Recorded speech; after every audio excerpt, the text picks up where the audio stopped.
தேங்காய் எண்ணெய். தேங்காய் எண்ணெய் வந்து இரும்பு சட்டியில் 1 லிட்டர் தேங்காய் எண்ணெய் ஊற்றி வச்சுருக்கிறேன்.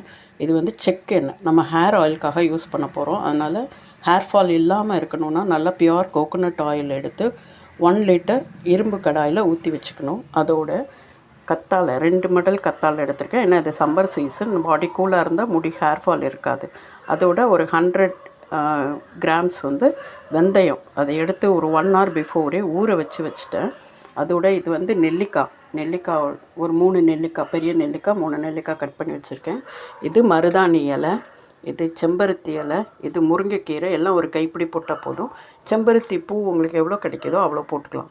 எல்லாத்தையும் எடுத்து அரைச்சிட்டு அதை வந்து தேங்காய் எண்ணெயில் போட்டு நல்லா கொதிக்க வைக்கணும். நான் கொதிக்கும்போது ஃபைனல் ஸ்டேஜில் நான் உங்களுக்கு காமிக்கிறேன். ஓகே, கொஞ்சம் வேகாமல் இருந்துருச்சுன்னா எண்ணெய் வந்து கெட்டு போயிடும். கிட்டத்தட்ட நம்ம ஹேருக்கு தகுந்தாப்பில் 21 month வரைக்கும் வரும் இது.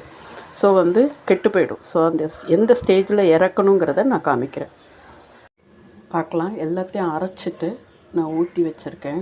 எல்லாமே அரைச்சிட்டேன். ஏன்னா சில இது அப்படியே போட்டோம்னா சில இது வேகும், சில இது வேகாது. அது வேகலைன்னா நமக்கு ஒரு மாதிரி பேட் ஸ்மெல் வந்துடும். இன்னொன்று, இந்த கருஞ்சீரகம் அதெல்லாம் வந்து சில பேருக்கு ஒத்துக்காது.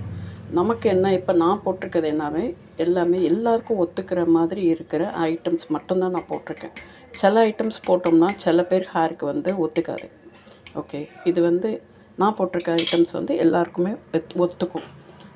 கருஞ்சீரகம் எல்லாம் சில சமயம் பாடி ஹீட் ஆகி ஹேர் ஃபால் வந்துடும். அப்புறம் அதில் நிறைய வேம்பாலம் பட்டை இதெல்லாம் போடுறாங்க. அதெல்லாம் சில பேருக்கு ஒத்துக்காது. ஸோ நமக்கு என்ன ஒத்துக்குமோ அதை மட்டும் நான் போட்டு ஹேர் ஆயில் ரெடி பண்ணுறேன். ஓகே, இது வந்து கிட்டத்தட்ட 1 hour ஆகும். சிம்மிலே இருக்குது. சிம்மிலே இருந்து அது வேகணும். வேகாமல் இருந்துருச்சுன்னா அகெயின் அப்படியே கெட்டு போயிடும். சரியா? அப்படியே வச்சு 1 hour வரைக்கும் அப்படியே கொதிக்கணும். அதோட அந்த ட்ரைனஸ் எல்லாம் போயிட்டு இப்போ கொதிக்கணும். நான் காமிக்கிறேன் உங்களுக்கு. இதில் பார்க்கலாம் நீங்கள். இதில் வந்து எல்லாமே தனித்தனியாக வந்துருச்சு. நம்ம போட்ட திங்ஸ் எல்லாமே நல்ல 1 hour ஆகிடுச்சுன்னு வச்சு எல்லாமே தனித்தனியாக நம்ம போட்டது எல்லாமே தெரியுது. கலர் மாறிடுச்சு. எண்ணெயோட கலரும் க்ரீன் கலரில் மாறியிருக்கு. ஓகே, ஃபுல்லாக க்ரீனாக மாறியிருக்கு. இதோடு வந்து கேஸ்டர் ஆயில் சேர்த்துக்கணும். ஆஃப் பண்ணிவிட்டு, ஸ்டவ்வை ஆஃப் பண்ணிவிட்டு கொஞ்சம் ஆறுனதுக்கப்புறம் கேஸ்டர் ஆயில் சேர்த்துட்டு இதை அப்படியே இன்றைக்கி டே ஃபுல்லாக நான் மார்னிங் ஷூட் பண்ணுறேன். மார்னிங்னு நைட்டு வரைக்கும் நாளைக்கு காலையில் தான் கண்டெய்னரில் மாற்றி எடுத்து வைக்கணும்.